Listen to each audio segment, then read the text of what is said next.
Love marriage versus arrange marriage. Atharva multinational company में job करता था। वीकेंड्स पर उसका ऑफ रहता है, जिस कारण वो सैटरडे नाइट दोस्तों के साथ पार्टी करके घर लौटता है। ड्राइंग रूम में बैठे उसके माता पिता टीवी देख रहे थे, तभी अथर्व आकर उनके पास बैठ जाता है। मम्मी पापा, आप दोनों ने खाना खा लिया? हाँ बेटा, तू खाना खाकर आया है ना? हाँ माँ, वो आज नितिन का बर्थडे था ना, तो उसकी वाइफ भी अपने मायके गई थी, इसीलिए वो हमें डिनर के लिए बाहर ही ले गया। अच्छा अच्छा। वैसे अथर्व बेटा, तूने क्या सोचा है? किस बारे में माँ? तेरी शादी के बारे में। और किस बारे में? शादी? नहीं नहीं, अभी शादी वादी नहीं माँ। अरे अभी तो मुझे करियर में और आगे बढ़ना है, उसके बाद ही मैं शादी के बारे में सोचूंगा। कैसी बातें करता है अथर्व? तू अच्छी खासी नौकरी कर रहा है और अब तेरी शादी की उम्र भी हो गई है, और करियर में आगे शादी के बाद भी तो बढ़ा जा सकता है ना। मेरी बात मान, तू अब अपना घर बसा ले। पता है, कल मैं रमा के घर गई थी कथा में, तो पंडित जी ने तेरे लिए एक लड़की बताई है जो कि बड़ी ही समझदार और सुशील है, और फोटो भी दिखाई थी मुझे। दिखने में बड़ी सुंदर है। बेटा तू कहे तो बात आगे बढ़ाऊं। लेकिन माँ, अभी मैं शादी के लिए तैयार नहीं हूँ।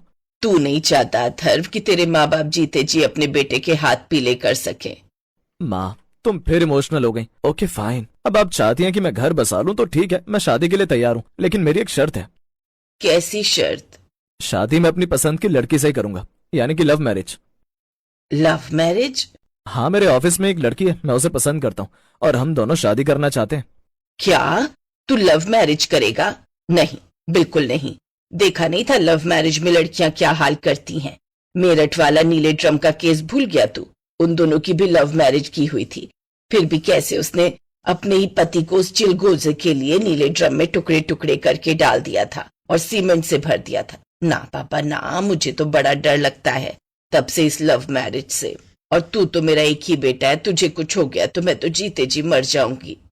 माँ, लव मैरिज का केस आपको पता है, लेकिन अरेंज मैरिज इंदौर वाला केस आप कैसे भूल सकती हैं? उसमें तो उस बेचारे लड़के की कोई गलती भी नहीं थी, शादी भी माँ बाप की पसंद की लड़की से अरेंज ही कराई थी। फिर भी उस बेचारे के साथ कितना बुरा हुआ, उसकी तो कोई गलती भी नहीं थी, फिर भी उसी की पत्नी ने अपने आशिक के लिए उसे मरवा दिया। ये कहकर अथर्व गुस्से में अपने कमरे में चला गया। उसकी ये बात सुनकर प्रमिला देवी बुरी तरह घबरा गई। बात तो ये बिल्कुल ठीक कह रहा है। अरेंज मैरिज हो या लव मैरिज, बलि तो लड़का ही हर जगह चढ़ रहा है। भाग्यवान, जो भी नसीब में लिखा होता है वही होता है। तुम बेकार की टेंशन ले रही हो। चलो, अब रात काफी हो चुकी है, इस बारे में फिर बात करेंगे। प्रमिला देवी अपने कमरे में जाकर लेट तो गई, लेकिन रात भर उनके दिमाग में यही कश्मकश चलती रही कि लव मैरिज और अरेंज मैरिज में से कौन सी बेहतर है। ऐसे कुछ दिन बीत गए।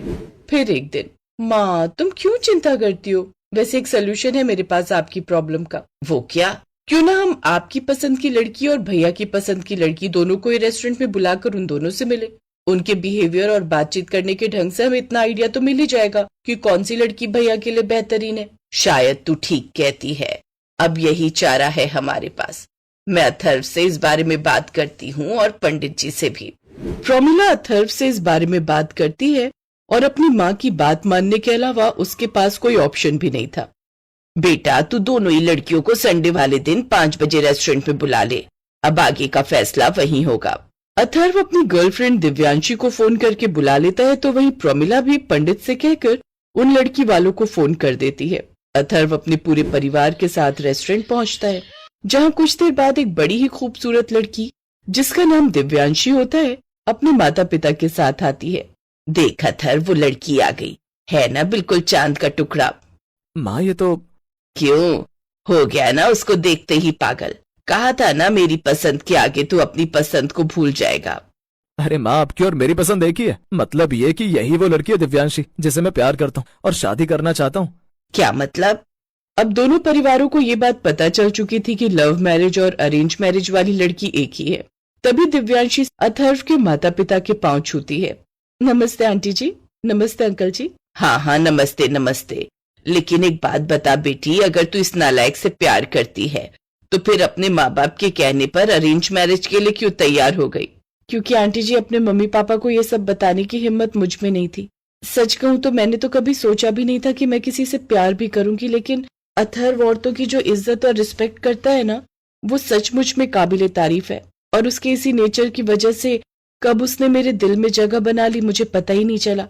लेकिन आंटी जी, मेरी समझ में ये बात नहीं आई कि आप दोनों लड़कियों को एक साथ क्यों बुलाना चाहती थी। वो मैं बस ऐसे ही। सच सच बताइए बहन जी, आखिर बात क्या है? वो मैं ये देखना चाहती थी कि कौन सी लड़की मेरे बेटे के लिए बेहतरीन है, मतलब कि कौन मेरे बेटे को शादी के बाद कोई नुकसान नहीं पहुंचाएगी। अब लव मैरिज और अरेंज मैरिज वाली दोनों लड़कियां एक ही निकली तो मुझे सोचने के लिए 5 से 6 महीने चाहिए। प्रोमिला के मुंह से ये बात सुनते ही दिव्यांशी ये बात अच्छे से समझ जाती है कि आजकल देश में लड़कों के साथ हो रही घटनाओं को देखकर प्रोमिला के मन में भी अपने बेटे को लेकर डर बैठ गया है। वो बड़ी ही समझदारी से प्रोमिला का हाथ पकड़कर उसे टेबल पर बिठाती है। आंटी जी, आपके मन में जो डर है उसे मन से निकाल दीजिए। सभी उंगलियां एक समान नहीं होती, लेकिन फिर भी आप अपने मन की तसल्ली करना चाहती हैं तो कोई बात नहीं। आप 5 से 6 महीने आराम से लीजिए और तसल्ली कर लीजिए। मैं तब तक इंतजार कर लूंगी। ठीक है, मैं सोच कर बताऊंगी। लेकिन माँ। लेकिन वेकिन कुछ नहीं, चल अब घर। ये कहकर प्रोमिला अपने परिवार के साथ घर आ जाती है, लेकिन अब वो इसी कश्मकश में थी कि अब क्या किया जाए। अरे चिकनी चुपड़ी बातें तो हर कोई कर लेता है, लेकिन असलियत में वो इंसान कैसा है वो तो सारी जांच पड़ताल करके ही पता चलेगा। इसलिए मैंने एक डिटेक्टिव एजेंसी को फोन करके एक डिटेक्टिव हायर किया है। अब वो हर वक्त दिव्यांशी पर नजर रखेगा। एक रोज। दिव्यांशी, चलो आज आइसक्रीम खाने चलते हैं। अच्छा ठीक है। वो दोनों आइसक्रीम खाने चले जाते हैं, लेकिन दिव्यांशी को हर पल ऐसा लगता जैसे कोई उसका पीछा कर रहा है। क्या हुआ दिव्यांशी?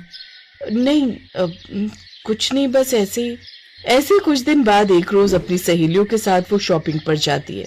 अरे एक मिनट, मुझे कुछ सामान लेना है। अब वो दुकान से रस्सी, चाकू और जहर खरीदती है। ये सब डिटेक्टिव देख लेता है। बाजी, उसने तो आज रस्सी, चाकू और जहर खरीदा है और अभी अभी उसने अथर्व को फोन करके बुलाया है। हे भगवान, मैं जानती थी ये कुछ ना कुछ कांड करेगी। सुनिए, चलिए हमें अभी चलना होगा। प्रोमिला घबराती हुई अपने पति और बेटी के साथ एक घर पर पहुंचती है, जहां दिव्यांशी अथर्व के साथ होती है और चाकू उसके हाथ में होता है। बेटा तू दूर हट जा इससे। मैं जानती थी ये कुछ ना कुछ जरूर करेगी। ये मेरे बेटे को मार डालेगी। ये रस्सी, चाकू, जहर सब इसी ने इसलिए खरीदे हैं। माँ, ये कैसी बातें कर रही हो तुम? दिव्यांशी मुझे यहाँ अपनी काकी के घर लाई थी, जो बेचारी अकेली रहती है। उनका चाकू खराब हो गया था, जिससे सब्जी काटने में इनको परेशानी होती है, और कपड़े सुखाने वाली इनकी रस्सी भी टूट गई थी। और ये जहर चूहे मारने की दवाई है। इनके घर में चूहा आ गया था, जिसके लिए इन्होंने ये सब मंगवाया था। ये सब सुनकर प्रोमिला चुप हो जाती है। तभी दिव्यांशी कहती है, माँ जी, मैं काफी समय से जानती थी कि आपने मेरे पीछे एक डिटेक्टिव लगाया हुआ है, जो कि मेरी हर मूवमेंट पर नजर रखता था।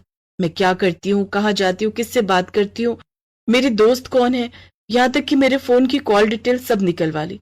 लेकिन मैंने कभी कुछ नहीं कहा, क्योंकि अपने बेटे को लेकर आपकी जो फिक्र है वो मैं भी महसूस कर पा रही थी।